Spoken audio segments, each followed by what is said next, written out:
Good afternoon.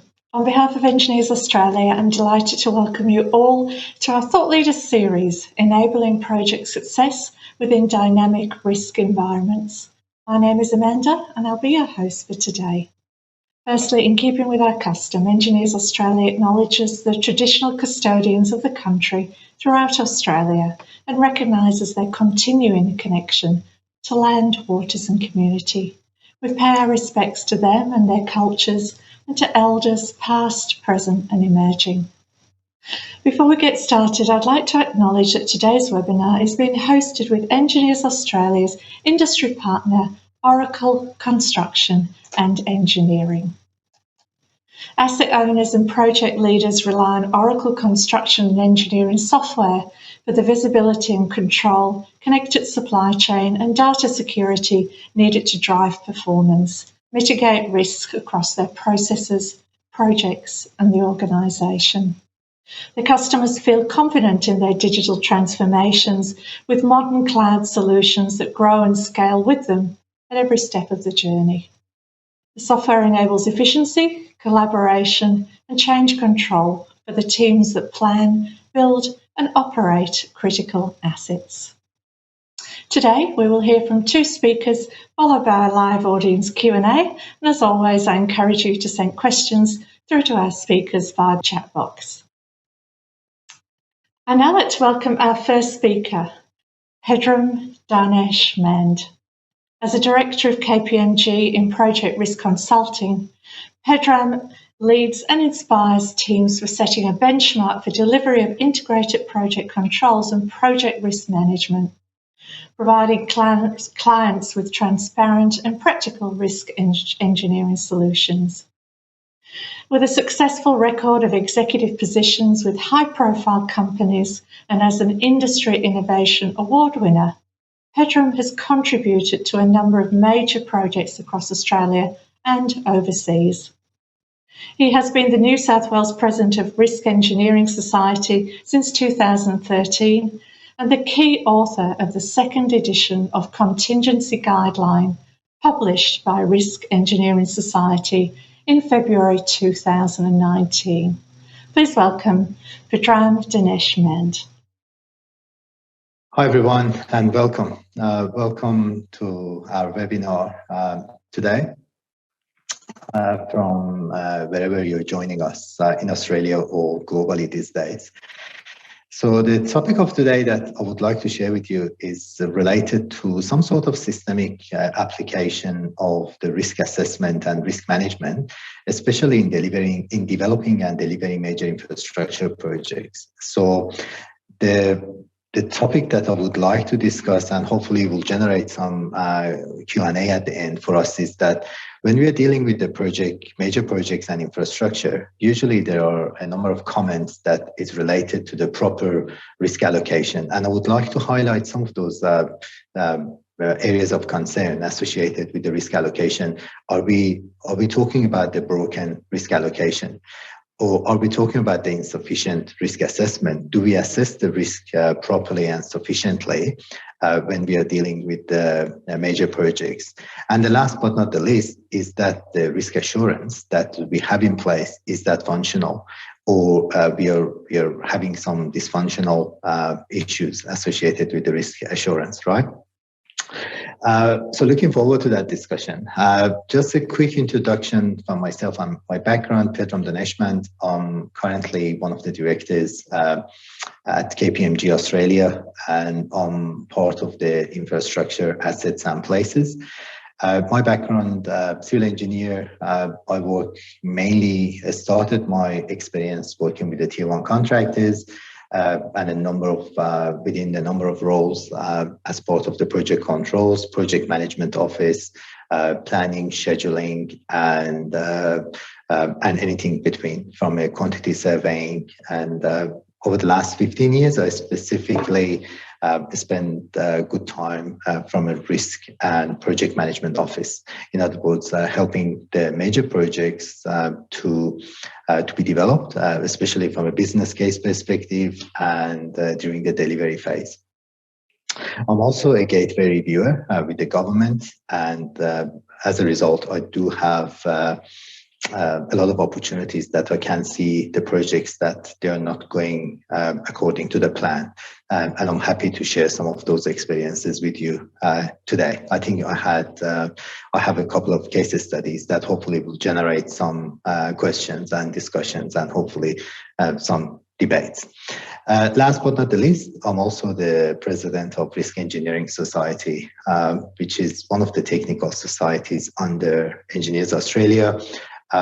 If you're interested, please, by all means, keep in touch. We do have on LinkedIn group, and we have the website on the EI. So please keep in touch, and I will be definitely happy to provide you with some further details.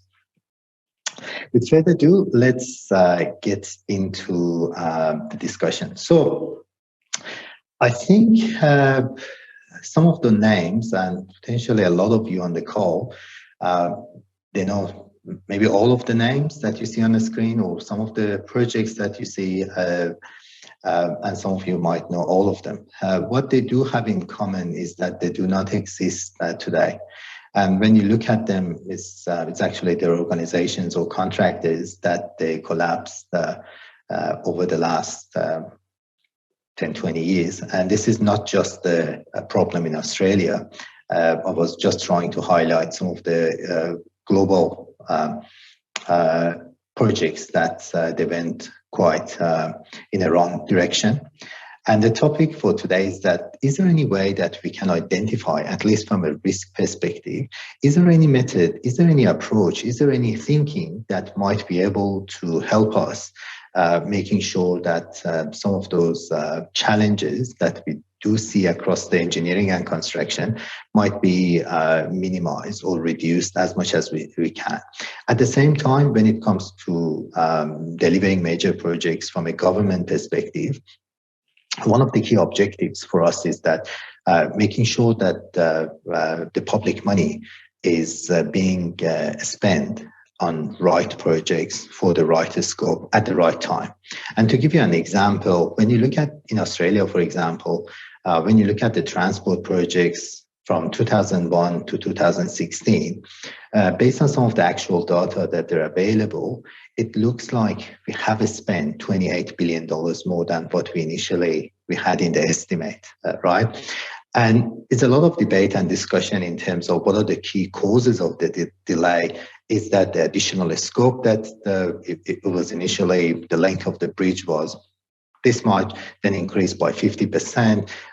We didn't plan for some of the risk. Some of the contractors' risk didn't price initially properly, or something that like COVID, for example, that we didn't have any plan for it, and then it just occurred. And as a result of that, we had a lot of claims that even as of today, there's still a lot of projects that they're going through the claims for the COVID. Or probably you have seen some of the recent challenges across the industry related to the increases in the building costs.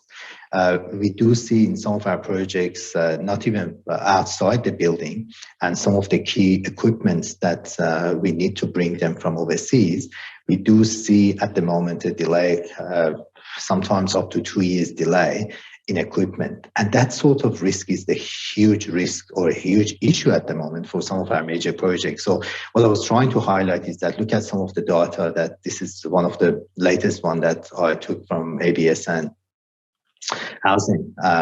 And look at this steel. We are talking about 40%, over 40% increase, right? Some of them like steel, some sort of similar. Look at the timber. And when you put all those issues, I think was having some of the assessment in the residential building, and it was some sort of 70,000 increase in a very, very typical two-story building, which is quite significant. So if you say it's 500K or 600K, 70K increase is quite a significant increase. At the same time, I put some of those issues. Inclement weather is not unknown risk for many infrastructure. However, I was reviewing one of the major infrastructure projects earlier, a couple of months ago, and we realized that the contingency being assessed for the wet weather completely used over the last 4 months. And what it means is that the project is only started and is not even halfway through it, and the whole contingency that they thought is enough for the wet weather is already gone. Skill shortages is potentially everyone, is nothing secret about it. And there's a lot of mitigations, and the government now is trying to make some of the arrangements to be able for engineering and construction organizations to bring resources from overseas. At the same time, I'm not that very optimistic about that, and the reason is when you look at the global investment, it's actually is not as small anymore. So we do see a lot of investment globally. And the last but not the least, which I just touched on it, is the supply constraint. And we do see a lot of challenges associated with the supply at the moment, which is impacting the risk of major infrastructure projects. So where are we going? So when we look at the risk associated with the construction and engineering, in Australia specifically, this is one of the latest data that's released by Australian Securities and Investments Commission last month. And although across Australia, the number of organizations getting into the bankruptcy and going to the external administration has decreased over the last 10-15 years. In construction, the percentage of the construction companies compared to all those companies has actually increased. So as you can see, from 2014, we had about 18% of all those organizations, they're coming from construction and engineering. Last year, this number became 23%. Because of some of the challenges that are just highlighted, we are expecting that this number will continue to grow, which is unfortunately is the risk for our sector in Australia. And that's what we are trying to understand. And that's what we're trying to have a conversation, that how organization can identify the risk, can quantify the risk, and can manage the risk as much as they can. I think I started my conversation with the risk. We better actually have a think about the opportunity as well, right?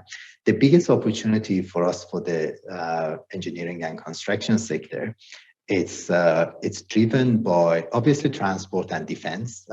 Have been always here, and there's an investment in the defense because of some of the recent conflicts globally that we are expecting will have some impact on the defense expenditure and investment. And the transport has been always there over the last 20 years, and we're expecting that will continue at least for the next 10 years because some of those major projects already been committed to. However, the area that is growing considerably, we believe, is related to our commitment in Australia and globally by many countries for the net zero emission by 2050. And probably I've seen some of the even new government in Australia now is trying to push some of those commitments even harder by 2040. And it's driving a huge investment. As you can see here, we do see approximately 60 trillion investment globally on some of those in the next 30 years across a wide range of projects, from power, from mining, from metal, from carbon capture, storage, all those areas, and oil and gas as well. What it means in Australia, we do expect an investment of around $800 billion over the next 30 years.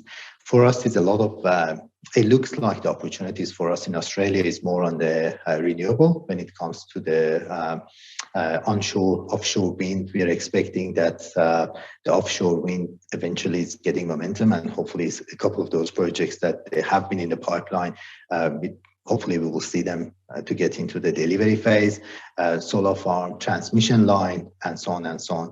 And I just put some of those numbers to just give you the scale of the opportunity. Like when you look at the transmission line, for example, we're expecting to be able to get all those solar farm and wind farms and all those connections up and running. We are expecting 10,000 kilometers of new transmission line. And to give you the scale of it and how big the opportunity is, it's actually when you look at overall in Australia, I think we have about 30,000 or 35,000 kilometer of transmission line, right? This is 30% of what we do have today. And you think about it, we built all those 30,000 or 35,000 over the last, how many years? 100 years, 150 years, right? Now we are talking about 30% new transmission line over the next 30 years. At the same time, we need to build 9 times what we have in terms of the solar farm and wind farm. Not enough yet. Have a look in that the expectation is that 63% of the coal-fired generation will be retired by 2040, right? Not enough. Put on top of it that at the moment, based on our information, is that more than 100 hydrogen projects under development, right, in Australia. And this is potentially around $163 billion investment, right? So as you can see, the scale of the opportunities is huge as well, right? So now let's get into a bit more where the challenges are and against the opportunities, right? We do a lot of surveys regularly to see where the organizations are. This is one of the surveys that KPMG we did last year jointly with Risk Engineering Society and IRM, Institute of Risk Management in UK. And we asked 100, I think it was about 160, 170 participants, organizations, as you can see from the images, quite global. And some of the result was quite interesting, right? Not surprising, disappointing, obviously. Like, for example, only 22% of organizations that we interviewed, they felt they have necessary data analytics and benchmarking technologies in place. It's amazing. Only 30% they believed they have project controls, efficient and effective project controls in place when it comes to cost management, schedule, planning and scheduling, risk and change, right? And some of those information is quite alarming because with the level of, with the volume of projects ahead of us, these are the areas that we need to improve them as quickly as possible. Otherwise, the scale of the risk is quite huge for, I mean, if it's from a private sector, is huge in terms of contractors that they're taking too much risk. And we have seen a number of them, like some of the examples that I shared with you earlier today, some of those collapses, like they're quite driven. A couple of them I can refer to them and I said that's because they took too much risk in a short period of time, and organization couldn't handle it, so they collapse it, right?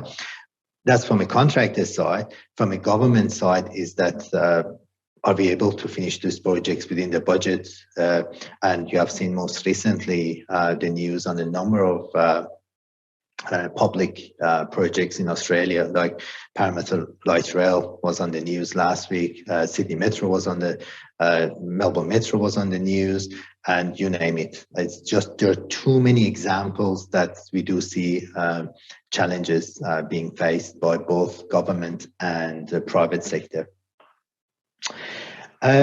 So let's get into where do we need to focus, because we don't have time. As I said, please reach out. Definitely happy to have this conversation offline and we do more. Because the time is limited, the recommendation is that you need to focus on these 6 areas. Transparency, make sure that the information are available. Governance and accountability. Is that clear how you're making decisions? And I don't have time, as I said, my apology, but I don't have time to go through each and every of them because I want to focus on the risk a little bit. Culture, technology and data, a strategic misrepresentation is one of the interesting one. And the last but not the least is the risk and contingency and assurance. And that's the one that I would like to spend a bit time and maybe share.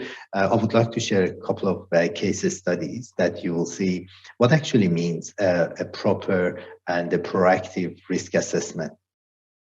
The first one that I would like to share is the hydro project. It's a major hydro project, and what is interesting, and as you can see, this is actually the real one. This is the real model that we developed. When it comes to the assurance, a lot of major projects, they have a conversation, and the biggest challenge is that where are the controls? How do we need to put the controls, making sure that overall we have the project under control, and we can identify. That's usually is quite a trick. I usually tell the client that, or the projects that I'm working with them, is that the best test for your project control system or assurance is that can this platform or system or approach or whatever you want to call it, is it able to identify the problem 6 to 9 months earlier than you get the report from a traditional report of the, when I think most of the people on the call, you have seen the green,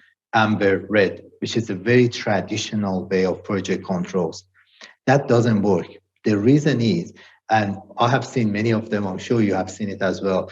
We have seen many projects that is green, green, green, green, amber, and the next month is red. And even I was struggling to understand how it's possible that we go through that sort of green, and then it's amber, and then within a month. And then I realized that there's actually, by the time you get amber, it's the end of amber, right? Not the start of the amber. So start of the amber is 6 to 9 months earlier. So at some stage, your green, you look at your report, progress report, and it looks green, but actually, as a matter of fact, it started to be amber. And the challenge from assurance perspective is that, do you have systems? So I just put it as a red box there. Do you have systems, process, tools, and competencies in place that you can identify the problem for your major project 6 to 9 months earlier? And if you don't, that's the issue. You need to look at your assurance. And this is like, for example, one of the models that we work for our client, and we develop in a way that we said there are 3 layers of controls, which is very similar to the 3 line of defense, as you can see. And we said, what controls do you pass to the contractors, your contractor, because you cannot do everything on your own. What controls do you do it in your project team, second line, and the third line, and so on and so on. And the other element of this is that a lot of organizations, especially from government, they're dealing with the multiple projects at the project, program, portfolio level. Again, dealing with the portfolio of projects is totally different with having one project. Some of you might remember Forge, a group in WA, Western Australia. They don't exist today. They won $600 or $650 million job, but one project, one big project with huge risk profile, pushed the organization to collapse. If you have 10 projects at the same time, what's the confidence level associated with each of them? How can you manage the risk profile across the portfolio?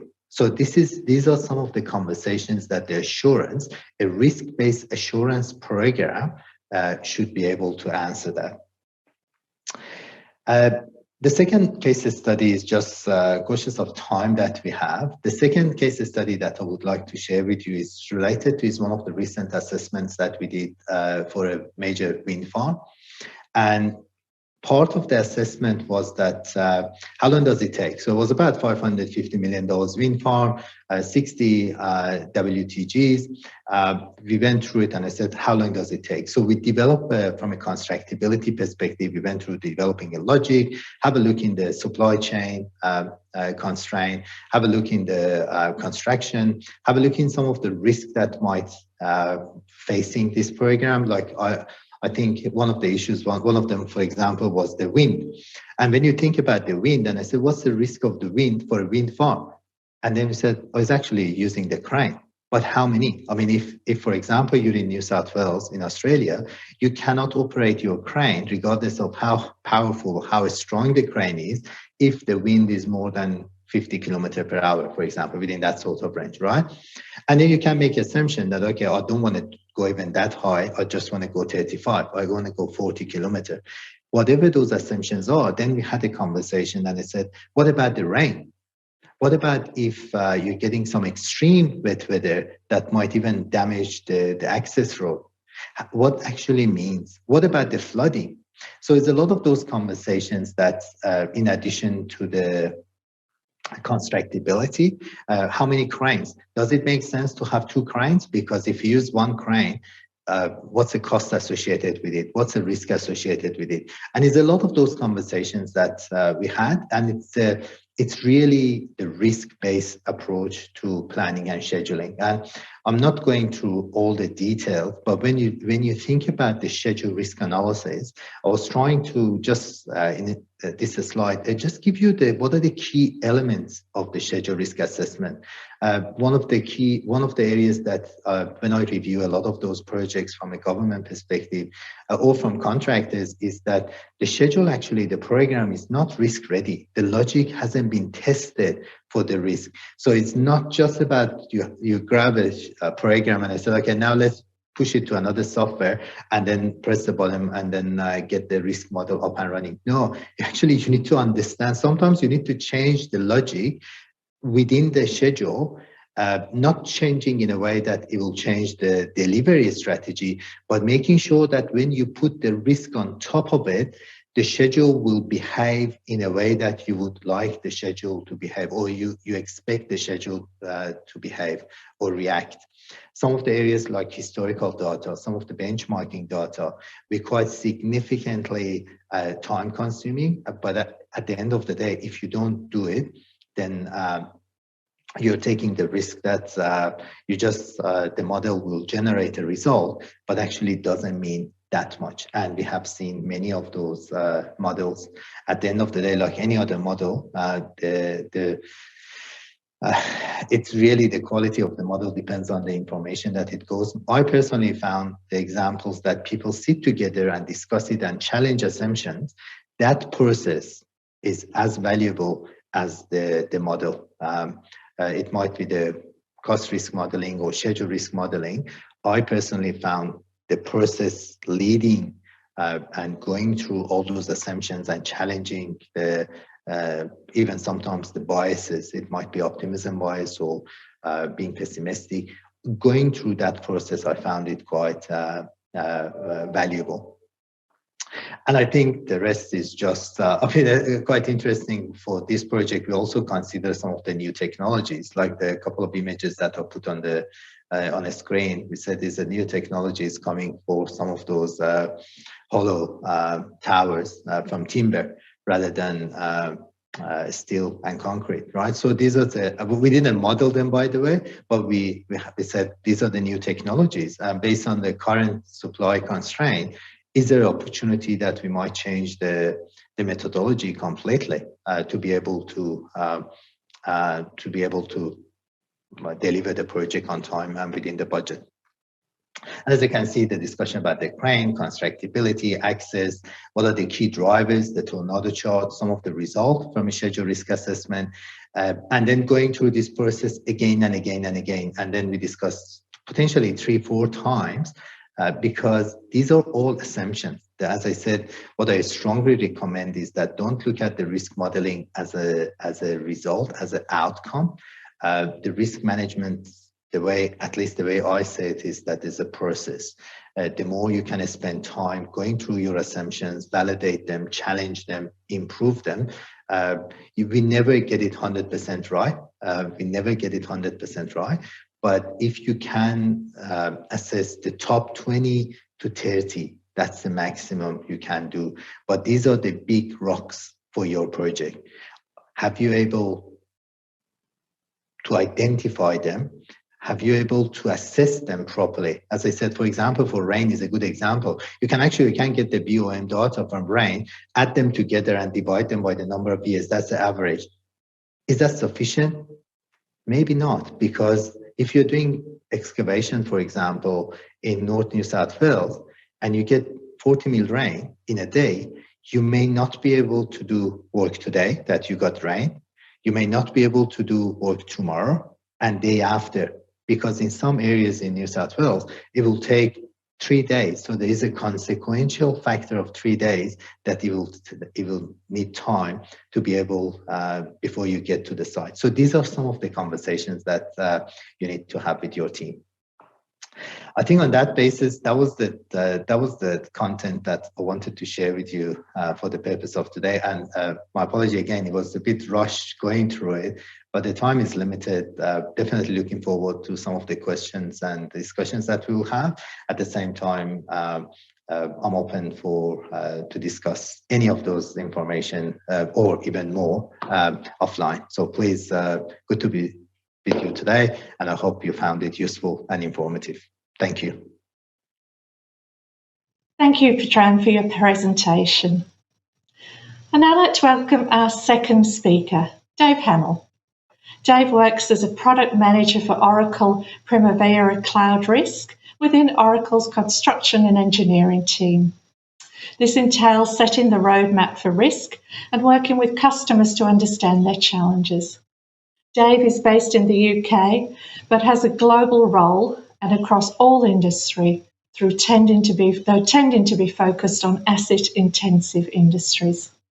Dave's background and specialisation is with project risk management, having worked in that area for over 10 years. Please welcome Dave Hamill. Okay, excellent. Thanks very much for the introduction. So continuing on with enabling project success within dynamic risk environments. So the first thing I wanted to start to talk about is a common situation that we see for a lot of project risk registers, spreadsheet hell. The challenge with Excel is simply keeping track. Who's got the latest version? 2 different versions maybe getting updated in parallel. As a result, updates getting lost.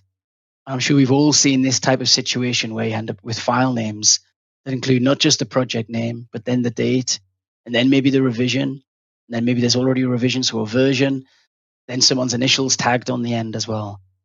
When you go to the folder as to which risk register to open, it's potluck, right, as to whether you get the latest one. So how do you know you've got the latest risks when you've got so many different versions of the spreadsheet hanging around and not knowing yourself which one to open? The other thing that we have with Excel is data quality. And here's a simple example from recent experience. So 2 risks, both with a cost of 5 million. Some of you may know you can format Excel to show the dollar, show the thousand separator. Let's say there's a second risk exactly the same size. And if we keep it simple, no probability or anything in here, just a formula to total the cost impact of both these risks, 5 plus 5. Dead easy, right? I'm sure you can all work out that. Oh, it's 5.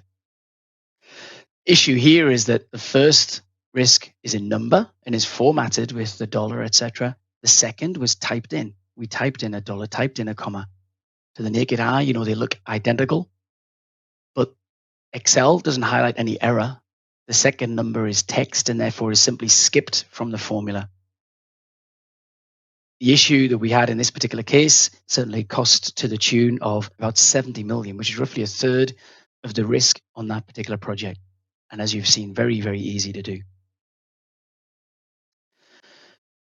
So rather than keeping all of our risks in Excel and knowing which one to handle, which spreadsheet to handle, and whether we can trust the data or not, let's have a simple central location where you can capture that risk for the identification, the assessment, categorization of those risks, statusing of those risks as you go through execution. Everyone has got immediate visibility then into the risk score. We can also track all of the different response actions that we're planning to take against those risks in order to reduce probability and impact. And you know, if we want to get started, or we're getting the data from elsewhere, we can also import and update from Excel. Collaboration. So collaboration across company boundaries has changed. A modern cloud application, like we're talking here, can also offer things like what we call a discussions feature. So chat type capability, but is specific to that particular item, such as the risk. So if you want to ask a subcontractor why a particular risk is a high impact rather than a medium, you can do so within the discussion for that specific risk. All these sideline discussions then are captured directly in the system and available for all to see rather than in separate email chains. Tagging someone in such a discussion will also alert them via their email that they have been mentioned in that discussion, so they can then log in and respond accordingly. Perhaps the most significant impact, though, is risk identification, or rather lack of risk identification. How many different people across different organizations are working on your projects? Top right here, we see an example where we see the data flows between all the different organizations within a project, a construction project. You've got the owner, the GC, the PM, and lots of other different bodies that are organized. I'm sure you've come across projects that are very similar or working in projects that are similar.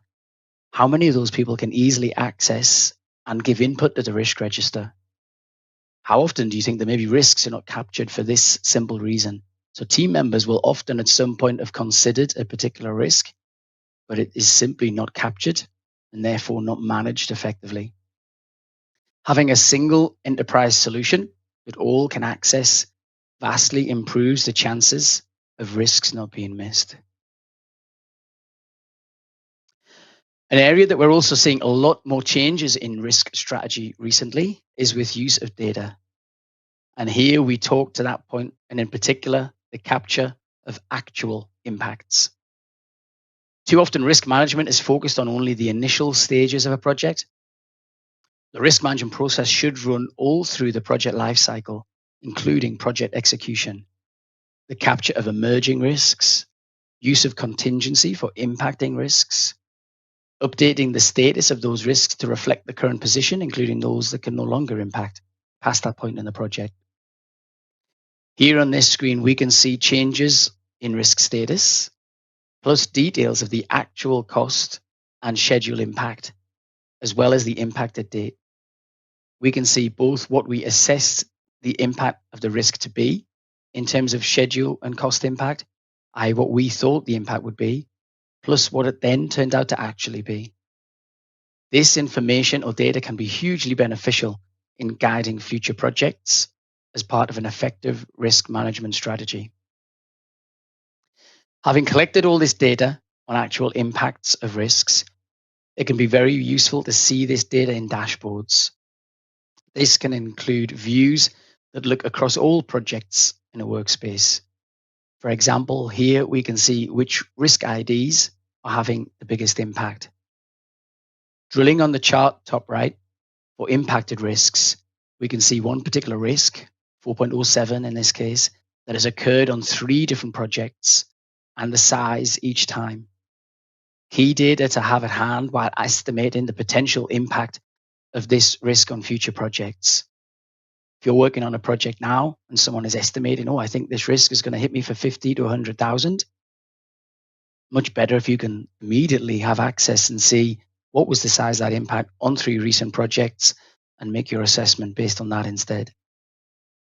And while I'm sure many organizations have got risk registers for their projects already, how many can say that they keep them updated throughout project execution, can quickly find the latest updated risk register, and can also quickly look across multiple projects for similar risks to help guide assessment on new projects in this way? Better still, what about response or mitigation actions and what were taken on those previous projects and how successful they might have been, and considering that in this project? With risk registers in Excel, this data may well be documented, but finding it, analyzing it, and therefore learning from it in a timely manner is often way too difficult. Capturing all your risks in one central system changes this completely. In addition to dashboards and reports across all your data, the global search is a powerful way to look through all previous project risk registers by simply keying in specific words and easily finding other similar risks from other projects. At the click of a button, you could then jump to see that particular risk, see what happened, see what actions were taken previously, if any, and how successful they were.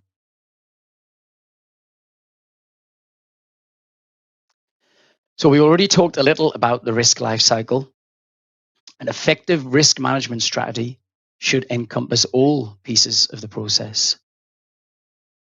Across the bottom, for example, we see here the PMI risk management process.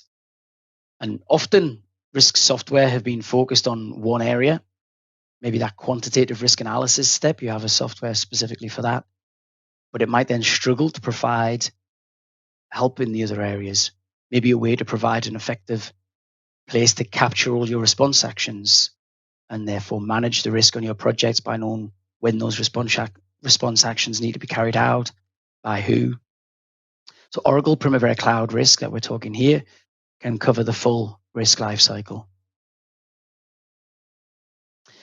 An effective risk management strategy should, as we mentioned, include all the different organizations as part of the delivery team and owner. It should also be able to work across silos, be that departments or product silos.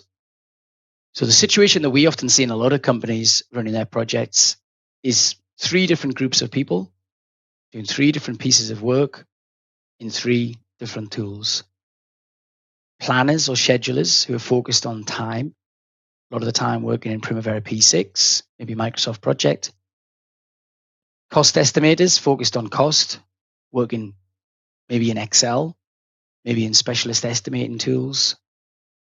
And then we've got our risk managers, risk analysts, focused on risk, working, again, maybe in a specialist risk tool, maybe, again, just in Excel.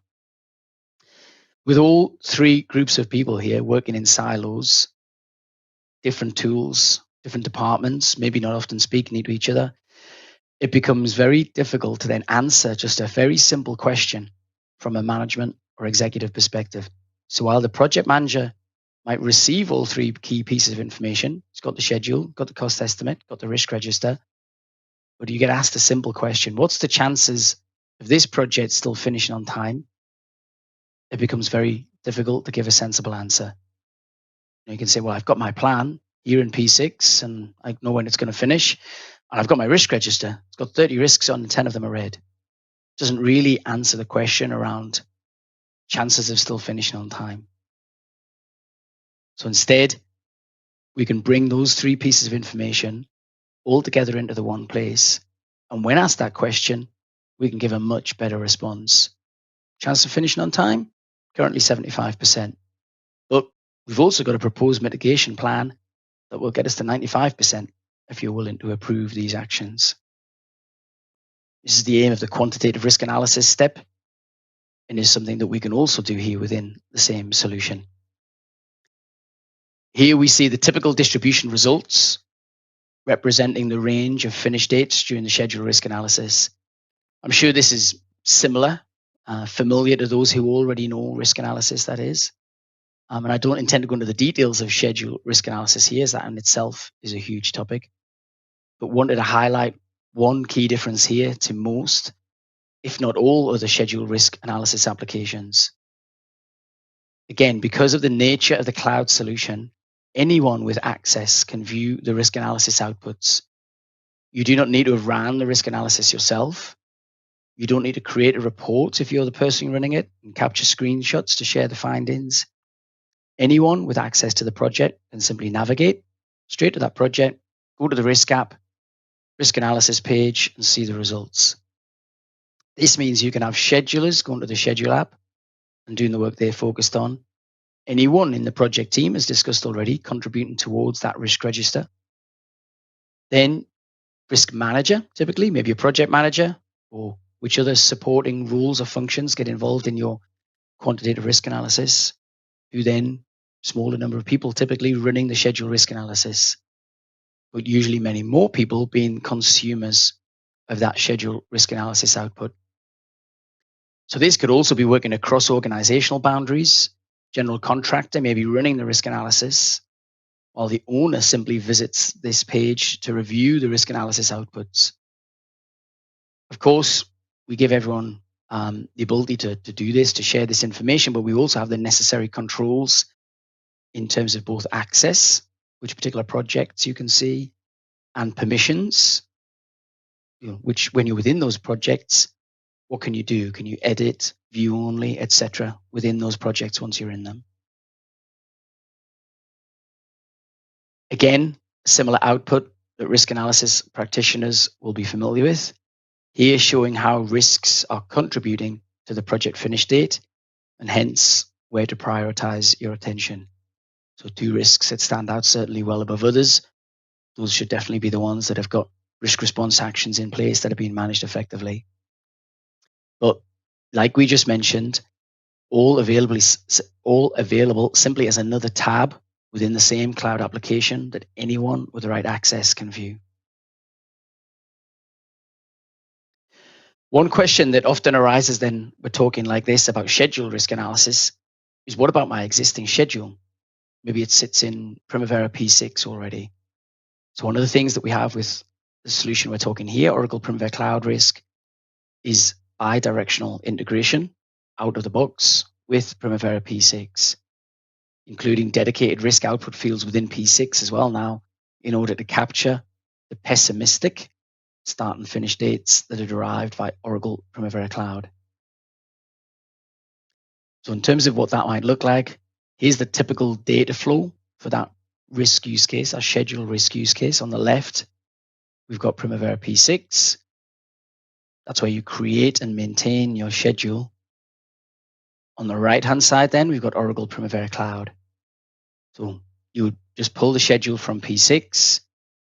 You would typically check schedule health. You might want to apply activity uncertainty. Certainly we create and maintain risks in your risk register, as we've been talking about. Another step, number 5 here, in order to do schedule risk analysis, we've got this process of connecting or mapping, assigning risks to activities. What is the particular activity that will be impacted if that risk occurs? Then we perform the quantitative schedule risk analysis. And then finally, we might want to update the P6 schedule with those risk adjusted dates. And then finally, we can see that back in P6. So if you're working in the schedule day after day and not really involved in the risk process, you're simply going from, I'm creating and maintaining my schedule, and now I can see how the risk is impacting that schedule. So kind of stepping through that process. Here's an example. I've got my schedule. I'm in Primavera P6, as you can see, right at the very top of the screen here. So create and maintain the schedule in P6. In Primavera Cloud, we can simply create that project again. You can either have it automated. You can create a project header where you simply have the correct ID is the key thing in here. That's how the projects are mapped between each other. You can call the project anything you like, as long as it's got that ID. And then you see an example here of the business flow. I'm going to send my P6 project data to Primavera Cloud for schedule purposes. That is already there. Nothing you need to do for that. You just need to turn it on to make it available in the project, and then come here within that project, click on run. Could also be ran on demand if you want to have this update and run overnight every day, for example. And then you have that schedule now available in Oracle Primavera Cloud. So this is now in Oracle Primavera Cloud. I can see the name of the project is the same as what we had in P6. On the left-hand side, the blue icon I can see is highlighting I'm in the schedule app, and you can see looks and feels just like we saw in Primavera P6 a minute ago. So schedule effectively replicated.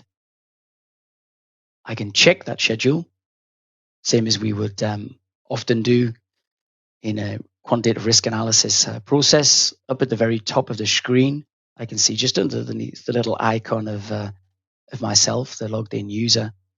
You can see some little icons, one of which looks like a little heart for health. I click on that button. It gives me this pop-out pane on the right-hand side. I get a schedule score overall, and then I can see on the right-hand side beneath that, I can see some of the different areas where I'm passing or failing in terms of criteria. Top one on there I can see is red. I can see there are open ends. If I click on that, it will take me to the list of different activities where I've got open ends, and it would simply be a case of working through these particular activities. Clicking on the first of them, it will actually take me in the Gantt on the left-hand side straight to that particular activity. If I look at the relationships tab down at the bottom, I can see predecessors populated, and I can see there's nothing in successes. So maybe I need to go and fix that. Maybe I need to tie that into a finish milestone for that particular set of work in particular. So it should obviously, we can see that particular activity isn't critical at the moment, but maybe there's a risk that will impact it. Could cause the schedule to be critical if it was connected in properly, would simply be missed otherwise, right? If it was left as is. So I can check that schedule health. Risk register, as we've talked about. key reason why I guess you bring that project into Primavera Cloud to have that risk register, have it updated, central environment, all the things we've talked about. But I can also then immediately jump into the quantitative risk analysis piece within the same application. So here's where I'm mapping for the risk that's highlighted in the background of the screen there. I can see what is the particular activity that will be impacted. And I need to make sure I move that activity across to the right-hand side. Now, this is just a simple selection of which activity will be impacted should that particular risk occur. Having gone through that process, run my quantitative schedule risk analysis, as we talked about, see this type of histogram of output, chances of finishing on time, what's my pessimistic finish date. You can set in your options, whether it's the P80 or the P90, P95, whatever it is you want to capture. Another key output, especially from a schedule perspective then, is to view that schedule with what we call risk-adjusted dates. So each activity on here, I can see the start-finish date. I can see kind of the first set of bars for each activity down there, like red and minty colored green, red where they're critical, green where they're not. I can see the initial start-finish from the base schedule. I can then also see I've got a set of pre-response pessimistic dates and post-response pessimistic dates. And those are driving the two other sets of bars alongside for each one. So the darker purple, based on the risk in my project at the moment, how much might each of those activities slip by? If I carry out my response actions, the lighter purple, how much of that schedule can I recover in effect? But the key point I'm trying to make here is, this is a view that a lot of people might do at the end of a schedule risk analysis. I can capture that here within Primavera Cloud still. And I can also simply run this other sync, another out-of-the-box sync, simply ready to run at this point, this time from Primavera Cloud to P6. And here's my P6 view to finish off again, right? So from a P6 perspective, I started with a schedule. Someone else has then taken that, ran through the risk process. I've maybe just switched to a different view here in Primavera P6. And I can see both in the table on the left-hand side, the grid view, I can see those pessimistic start and finish dates, pre and post response, and I can see the bars that coordinate alongside those as well. So hopefully it gives you a feel for, within this solution, you can do all of your risk register work and you can do your quantitative risk analysis piece, and you can connect it up with your existing P6 schedules if that's what you're using for schedule today too. So finally, reporting and dashboards. So typically, even though all parties might be in the same cloud solution, there's usually the need for dashboards and reports. So here we see some examples of PDF type reports, either focused specifically on risk or risk as a piece within a project overview on a page type thing. And these reports can be ran on demand, or again, they can be scheduled. Maybe I want this to run 8 a.m. every Monday and arrive in people's email boxes. Here's another example of report, this time focused on risk response actions. So alongside each risk, what are the particular actions that need to be taken, by who and when, in order to drive down the risk of my particular project? Again, an out-of-the-box report that you can simply run based on the data that you've got in your project. So in addition to those type of reports, static reports really, we've also got dashboards. So an alternative way of viewing your data live, drillable as well. So you can drill from one chart to another, set up multiple different dashboards. One interesting possibility to call out as well, so with Primavera Cloud, the risk module here, that all historical data is stored. So without having to make copies of your data, monthly, quarterly, whatever, you can view a chart. So I'm talking about the chart, something like we see at the bottom right here, showing how risk is trending month on month. So we can see risk score, and we can see what it is for the current month and the 3 months prior to that as well, and certainly see that that bar overall is coming down. This type of trending data can be either, like shown here, for a specific project, or could be on a high level across a whole portfolio of projects, and how are my top risks scoring and trending. So just in wrapping up here, so here we see a reminder of the key reasons to modernize your risk management process today. So single repository without having to hunt around for the latest spreadsheet or wondering if yours is the one that has all the latest updates. A fit for purpose system where you don't have to worry about whether people are entering data correctly or if the formulas are correct. Collaboration, so a system, remember, where the owner and the whole delivery team, general contractor, subcontractors, the lot, can all come together to talk about project risk and have a common understanding. And a place for all your project risk data, past projects, other ongoing projects, where you can learn from that data, learn from previous findings, and refine your risk estimates based on data. And finally, the solution that covers all steps of the project risk lifecycle, not just focused on one or two steps, such like quantitative risk analysis, and in a solution that can work seamlessly with existing P6 schedules. So with that, I'd just like to say thank you. I think now we're going to check to see if there are any questions that we can address. Thanks. Thank you, Dave and Pedram, for your presentations. Great presentations. It's now your turn to get involved. Please ask our speakers questions via the chat box and who your question is directed to. And thank you also to everyone who put through a question whilst they were registering. We've got a lot of questions, so I'll bounce through this. And I'd like to start with you, Pedram. We have a question from Brendan. Brendan is watching in Queensland. Good afternoon to you. Asking you, Pedram, how do we better explain probabilistic cost estimates to funders, particularly the retained cost of cost overruns? Pedram. Thank you. Thanks, Amanda. Thanks, Brendan. It's a good question, right? There is no straightforward answer for that, just especially in terms of the presentation and communication.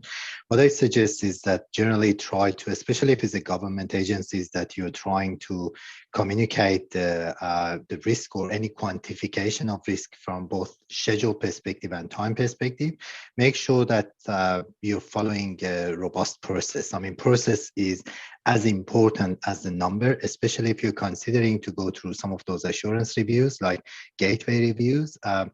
It is important to be able to provide evidence that you have the robust process in place. And what I mean by that, there's a wide range of requirements, like, for example, did you have a risk register? Did you attend the workshop? How wide did you go out and consulted with different stakeholders? Did you consider any benchmarking? Have you done any benchmarking against the similar projects that might have in the past? Have you updated the information based on the latest data available? I just recently went to one of those reviews from government perspective, and then when I look at some of the productivity rates and some of the dollars in terms of the labor rates, I realized that some of those numbers, especially the key areas of concern, they were still using the assumptions that 2 years ago before COVID, the estimate had.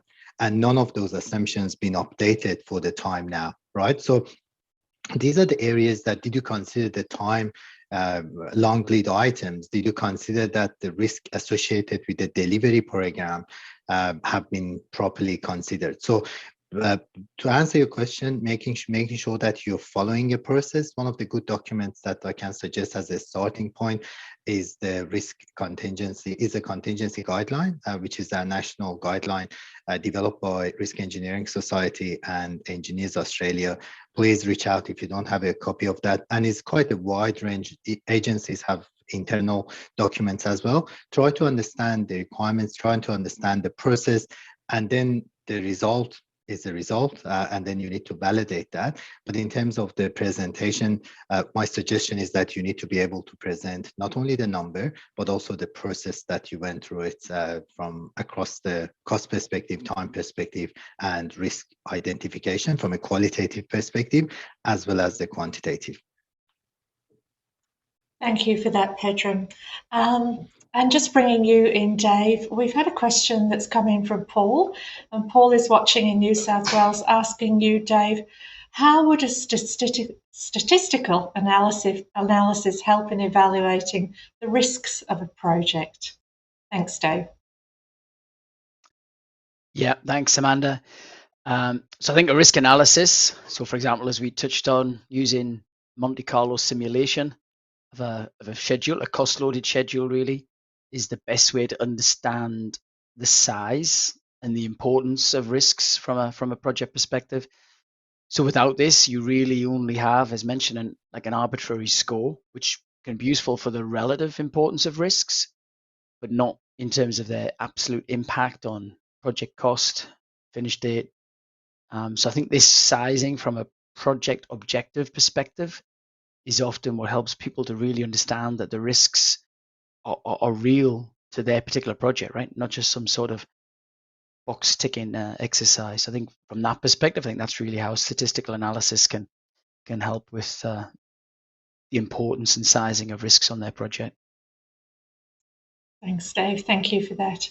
A question's coming from Rajan Pedram, and Rajan's based in WA. Quite a broad question, but asking how do we address human behaviour changes in the risk management process? Thanks, Pedram. I wish. Thank you. Thanks, Rajan. This is a half a day conversation potentially, but that's one of the areas that is quite very important, right? There is no one. Again, it's like any other aspect of this problem. You need to be able to identify the problem first, and what I mean by that is that, like for example, I had a project that's. I was running in Hong Kong, and then within half an hour running the risk workshop, I realized that because we had a number of senior people in the room, very quickly I realized that I'm not getting the responses from a wider team, and it was showing me some sort of cognitive biases in terms of the most of the majority of the team. They're waiting for that person to make a comment, and then everyone else was trying to follow that. And at that moment, I said, no, that's not working. So I found the excuse and I said, let's run the workshop in 2 sessions. I said, let's run it for executive, and then I need to have a conversation with the team separately, right? So what I'm trying to highlight is that when it comes to the human and behaviors, and it's significant, it's one of the most critical. As I said, the process is as important as the model at the end, and you need to be able to identify those areas. If you see that some of the cognitive biases, some of the optimism bias, there are some ways that even these days, for example, our team at KPMG, the way that we usually run those quantitative risk workshops is that we try to engage with the stakeholders, key stakeholders. We're using a couple of platforms that we do have internally, try to capture their views for the top 20 big risk items. And then we do some work with it before we jump into the workshop with everyone else. And then what are the benefits that we are getting by presenting how wide in terms of the likelihood and or in terms of the consequence are, is that encouraging people to feel a bit more comfortable, and we're trying to minimize the cognitive biases as much as we can. There is no one single solution when it comes to the human behavior, especially some of the assumptions, right? So the people coming with their experience, their knowledge, their perceptions, and the best thing I suggest is that as a first instance, you need to be able to identify that. Sometimes benchmarking helps. I just had a recent example on a gaswork site that we had 3 gaswork sites that we're doing remediation. And then to be able to challenge the assumptions in the estimate, we had to finish a benchmarking exercise by capturing 13 other projects similar to this, and then we took those details into the risk workshop to be able to challenge some of those brainstorming. So not a single solution, Rajan, unfortunately, but there are some ways that can help going through that process. Thank you, Pedram. Back to you, Dave, a question that's coming from you, who's watching in New South Wales, asking you, Dave, what is the most effective way to tie in QSRA with QCRA? Thanks, Dave. Okay, yeah, so tying in QSRA, quantitative schedule risk analysis, and quantitative cost risk analysis. So really the recommended approach for doing this is using a cost-loaded schedule. So not necessarily fully resource loaded with details of every single person working on every single activity across the project, but certainly needs to be a a schedule with enough detail so that you can see how schedule delays will have a resulting cost impact.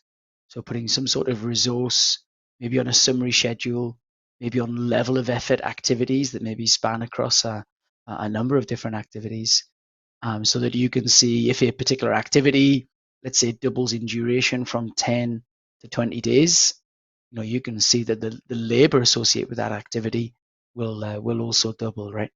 Obviously not for materials that are on those particular activities.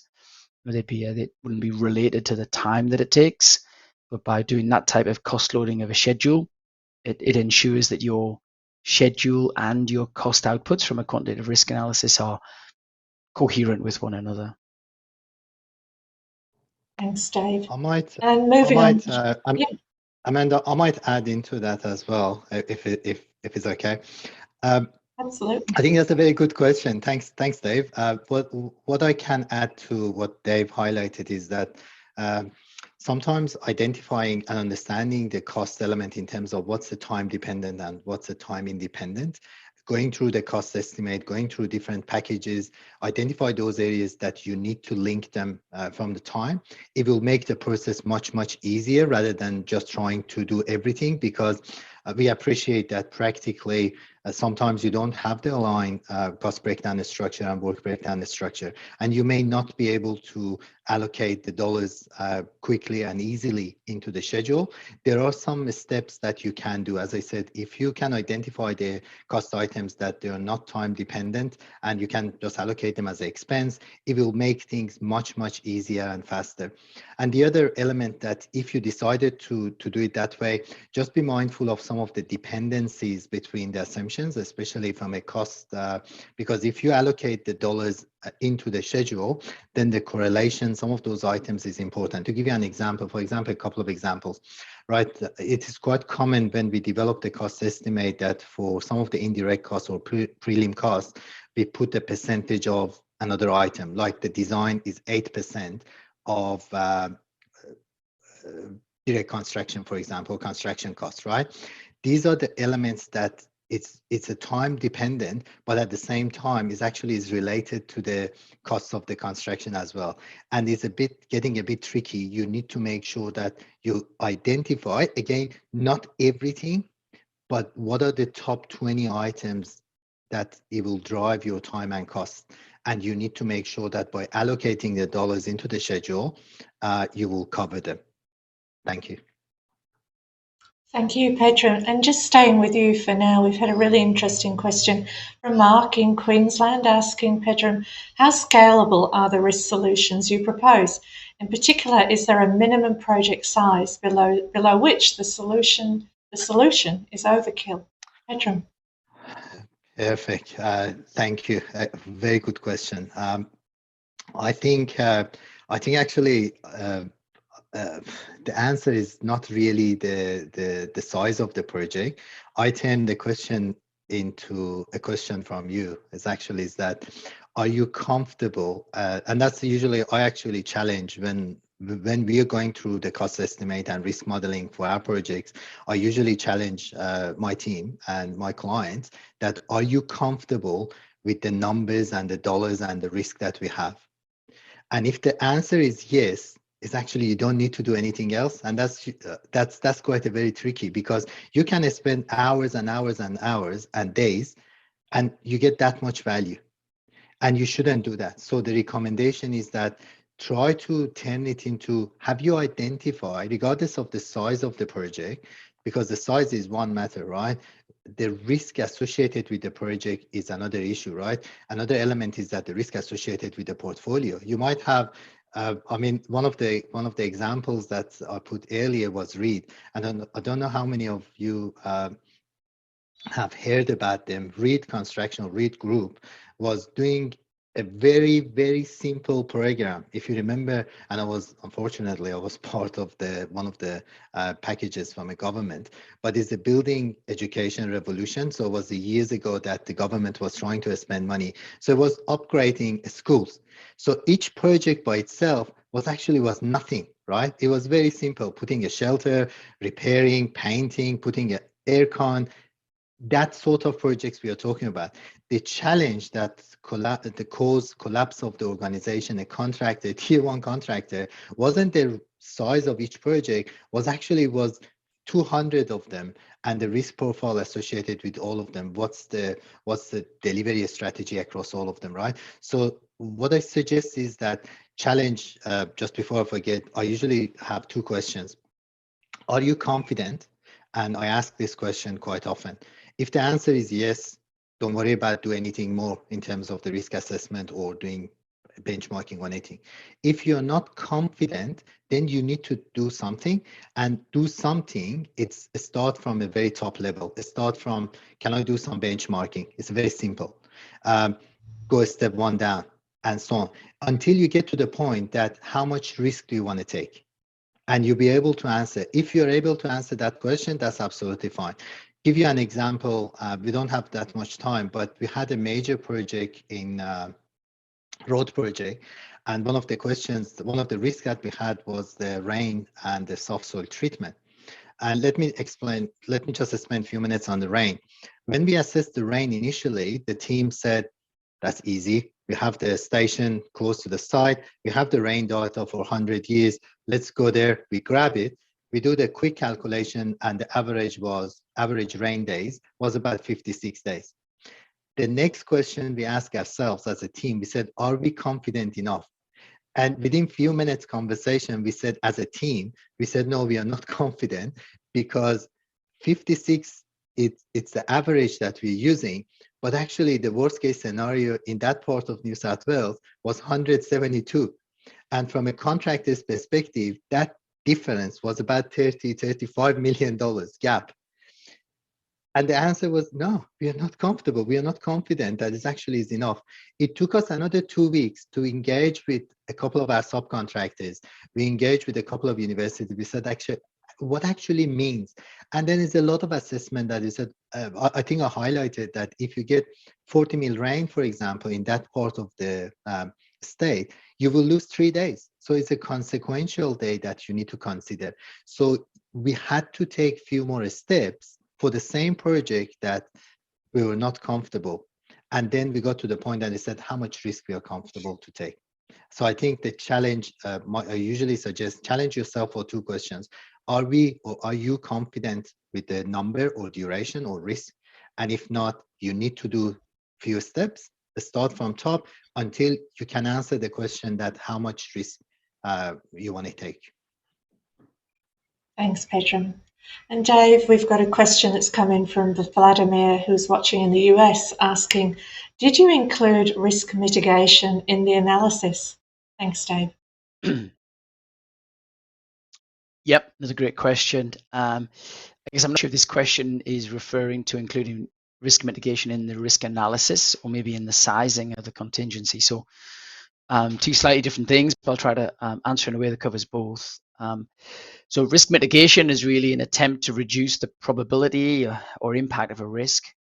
A typical approach is you consider the current position of the risk in terms of its probability, its impact, and then also the proposed position, so the post-response or the post-mitigation position, if we carry out some particular steps, and the key word here being the if.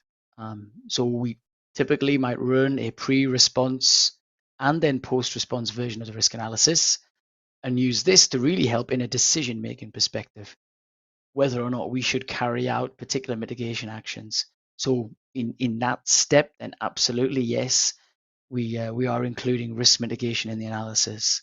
The second perspective, which I'm guessing is maybe where the question is really aimed, is more around contingency. So one of the key outputs from a risk analysis is to determine the contingency size for a project, whether that be from a schedule perspective, a cost perspective, or both. The danger if you do this for post-mitigated positions is that you are perhaps taking credit for actions that are still yet to be implemented, that you might not necessarily get around to, which might not even work out in the way that you had anticipated. So the safer option from that perspective then really is to always consider the pre-response position, or really the current position. Ideally, you do your risk management process early enough that you know you've done that pre-post analysis, you've done that decision-making piece, And for those where you've decided you are going to take actions, you've got to the point where you've carried out some of those actions, and the risk position that you're then in, the current risk position, is a lower one. Thanks, Dave. Fantastic. Amanda, can I add into that question, because thanks, David. If it's possible, is that okay? That's fine, absolutely fine.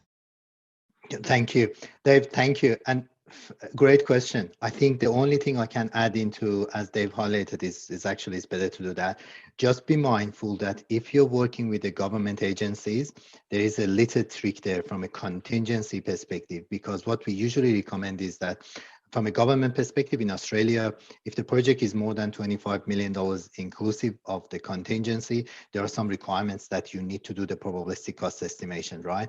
And for the budgeting purposes, the government agencies set the budget at the P90 for most of them. I mean, some of the federal government funded projects, we target P80 as well. Be mindful that our recommendation is that when it comes to the modeling, when you do the modeling, consider that some of those controls or some of those mitigations might not happen or might not be effective. As a result, it will push the worst case scenario. And what happens is that those worst case scenarios, usually when you run the model, it will drive the P80 and P90, and which is absolutely fine, because for the budgeting purposes, we want to understand almost the worst case scenarios. If it helps. So just be mindful, in addition to the type of the project and from a contractor's perspective or the government perspective, and the type of the project is also important when you're making some of those assumptions. Is that pre-treatment, post-treatment, how much risk contingency, risk mitigation we need to put into the model. If you're a government, usually you need to do those mitigations anyway, so you better put them in into the base, not just a possibility. They're all tricks that, depending on the purpose of the modeling and risk assessment, you need to be mindful. Thank you, Pedram. And Dave, I just wanted to stay with you on this one that Edwin in New South Wales has sent through a question asking you, Dave, with a lot of construction businesses struggling to make profits due to fixed contracts and increasing material costs, what strategies can new business adopt to hedge against such risks? Thank you, Edwin. Yes, it's a bit tricky to answer a question like this with a wide audience, as we obviously don't know what techniques and approaches are being used today by the person asking the question. But one approach that can certainly be useful in this area, if it's not already been employed, is to capture all the risks well ahead of the contract being signed. So during the tender process, capturing the risks and then running a quantitative risk analysis, as we've touched on, to understand how that will impact your overall project costs. So in doing so, you can then have a sensible discussion with the project owner to ensure your bid contains enough contingency to cover key risks, such as the material cost increases that were mentioned. If the project owner doesn't like the amount of contingency that's built into your price, you can easily have a quick, sensible discussion about transferring risk ownership. Rerun the quantitative risk analysis without particular risk. Note what your resulting change in price would be. Get that specific risk transferred to the owner and written into the contract accordingly. I think by going through that process, you're able to have a much more intelligent conversation, more sensible conversation with the owner around the overall risk profile, how that impacts price, and how that can impact kind of ownership and the contract itself. Thanks, Dave. And I just want to bring in this question, as we have talked about this, but this was directed through to Pedram, saying what is the best way to deal with uncertainty and risk allocation between the principal and contractor? And that came in from Arkit in New South Wales. Pedram, do you want to sort of sum that up a bit? Absolutely. Great question. Thank you. Very difficult one to answer. It's really a number of, at least my experience, I can share my experience. So I've seen the good ones, is that the first thing is that I usually recommend clients that try to assess the project risk regardless of the contract type, because, and the reason for that is that I've seen some examples that the project assume a specific type of the contract, like for example, DNC, and then very quickly the team, they will make some assumptions to exclude some of the key risk from the risk assessment and eventually the quantification, and down the track, they lose it. The recommendation usually is that try to forget about the delivery type, forget about the which risk going wherever in terms of the allocation. Try to identify the risk, the risk that the key risk that they're associated with the project, comprehensive risk regardless of the allocation. Do the analysis, do the assessment, understand the overall confidence level of the project, the program from a time perspective and from a cost perspective, and then you start the conversation with the allocation, because we have seen some examples that over a month, especially in the private sector, over a month, there is a wide range of conversation, like for the commercial and contractual, where we started, I remember a power plant that we started by having 20 risk allocated to the client initially, to the owner. By the time we finished, which was the end of the month, 70% of the risk actually passed to the contractor and the price went down. And it was when I went through it and I was reviewing it independently before because the board asked the project team to ask someone independently to look at the numbers and risk and the time, just making sure that before they give the go ahead and the EPC contractor can sign it, they just wanted to feel comfortable. They asked us to do it. And when I went through it over a month, then I said, look what happened. You actually, in the beginning of the month, you had a list of 25 risks. It's the end of the month, and I went through a lot of iteration of assumptions and commercial discussion. And I said at the end of the month, 70% of those risks actually back to contractor, from an EPC contractor. Your price went down and the schedule compressed as well. And I said, one of them doesn't talk because it's obviously there is a gap. So what I'm trying to highlight is that try to do the risk assessment overall for the project, then have a conversation for the allocation. Who's the best party to manage the risk, not just throwing the risk. That's the other thing. I do see still many projects that as soon as they identify the risk, they just say, oh, that's a contractor, without even realizing how big the risk might be. And we had a number of examples in Australia and globally that the risk was not properly or adequately priced and eventually ended up in the court, right? So try to assess the risk, try to eliminate, try to mitigate, try to, if it's a mitigation needs to be done, if it's a geotechnical that you can do and it doesn't have impact on the time delivery, try to do it. If there is any long lead items, currently we are, because of the supply chain, we are having a regular conversation with some of our key clients that they're considering to take out the procurement out of the delivery, out of the contractor's work, because they can actually put the order earlier and then save risk considerably. So these are the areas that you need to consider when it comes to before you get to the allocation. And the last but not the least, what I suggest is that even beyond the completion, when you sign the contract and you get to the delivery phase, it's always good to, because yes, you get the contingency bucket, but that contingency bucket doesn't mean that much. This is actually the money that you have in your pocket, right? You need to assess your risk.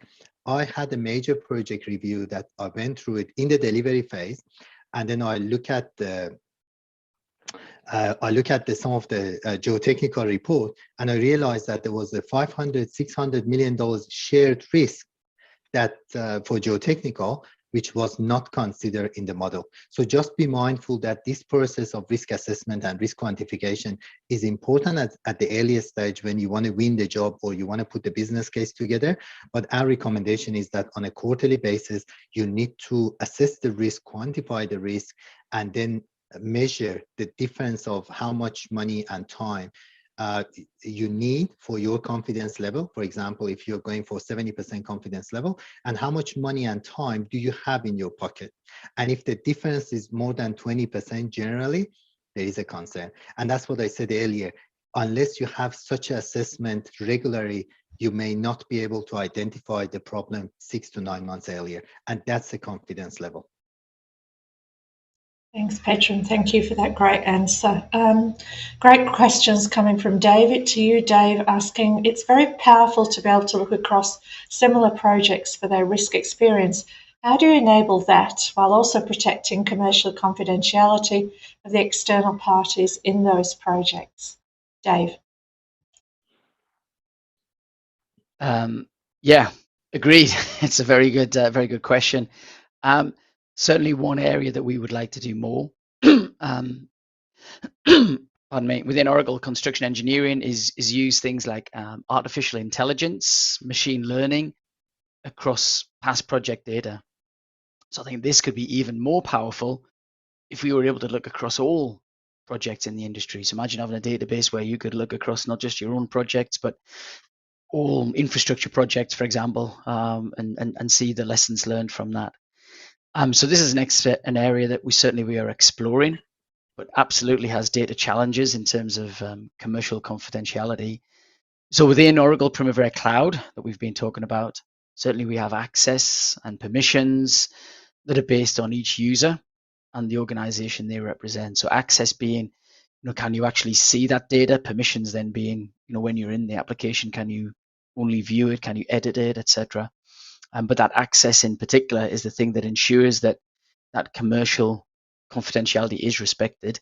It does also mean that when you look back across past data, it will only be that data for which you have got access and permissions. So yeah, certainly a very good question, and one that is a big discussion topic, certainly for us and our clients at the moment. Thanks, Dave. And we are, as always, running out of time. Time for a couple more questions. Pedram, just wanted to ask you, Osman, who's watching from the Middle East, has asked, what are the best methods to successfully implement risk management on project? Thanks, Pedram. Thanks, Osman. Thank you. I think it comes to where you are. So it really comes to the maturity level that you do see in your project or your organization. At the end of the day, if you're trying to see it as a compliance requirement, I can give you an answer. All right. So if you're expecting that from your risk management, you're complying in terms of compliance, in terms of the safety, in terms of the quality, that's quite easy. It's as easy as having a few checklists and making sure that you're running the risk workshops regularly, you have a risk register for safety, and so on, right? So that's quite easy. That's one side of it, which it's a minimum. In other words, mainly is the compliance, right? The other side of it is that, are you using the risk management to inform decisions, right? And that's the challenge, because what I usually recommend is that from a risk engineering society perspective is that our recommendation is that the risk is part of everything else that we do, especially from engineering and construction perspective. One of the discussions that we had, and again, sorry that we don't have that much time, but is that going through all the other processes that you do across the business or across the project, whatever you're doing, if you're doing the risk management for the project, go for each and every single process that you're doing. So it's a process-driven risk management, and identify the key decision points in each of those processes, and then test yourself that, are you using the risk to inform those decisions? And this way, it's a first stepping point or a starting point that it will integrate your risk management into the rest of the business, and the rest will come, because when you identify them, is about what you want to do about it. So at the end of the day, everyone, is not about, at least that's my personal view, right? It's not about how comprehensive your risk register is. You might have 70 pages, which I've seen in some examples that the project had 70 pages, A3 font 8. That's not a good risk management. The risk, and the project had $500 million claim, which I work on it, right? So the risk management is the risk helping your decision making across everything else that you do? And if not, that's not the risk management effective, my personal view. Thank you, Pedram. And I just got a couple more questions for Dave. Dave, Samir's asking you, what is the risk management software you recommend for small business? Yeah, thanks, Amanda. So certainly, Primavera Cloud Risk that we talked about during the presentation earlier. Same as any cloud applications, really, you can typically start small and then grow. So both in terms of number of users and in terms of processes. So a little bit like Pedram gave in one of his responses before, right? When we talked about project sizes and thresholds and at where you're at. you can start small in terms of your process. Initially, it might just be looking at risk capture, making sure you at least got a place where you're capturing risks on your project, before you then go on to look at capturing response actions that you might put in place for those, before you kind of work as far through as some of the quantitative risk analysis things that we've talked about, right? But yeah, that initial threshold, if you like, at which you start will certainly vary by organization, right? But the whole point is, I guess, you can start small and then grow as your organization grows, as your risk maturity grows. Thanks, Dave. And just finishing with you on a nice question that's come in that says, Dave, aside from convincing senior management of the need, how do we move from spreadsheets, MS Project, email trails, etc., to a more appropriate centralised system like Oracle, Primavera, covering risk management, resource management, cost estimation, scheduling? Yeah, I think follows on really from the last question and answer as well, right? So I think Primavera Cloud, as we kind of touched on, it's got a number of different modules. It's got a number of different applications. So it can be used just for schedule. It can be used just for risk. It can be used just for cost. It can be used for the three combined, as well as a couple of areas that's not maybe so relevant to the topic here. So I think the ability to start off with small pieces and grow is maybe the easiest way to do it, right? I think if you are doing all of your risk in spreadsheets at the moment, within the risk app, there's a very simple update from Excel.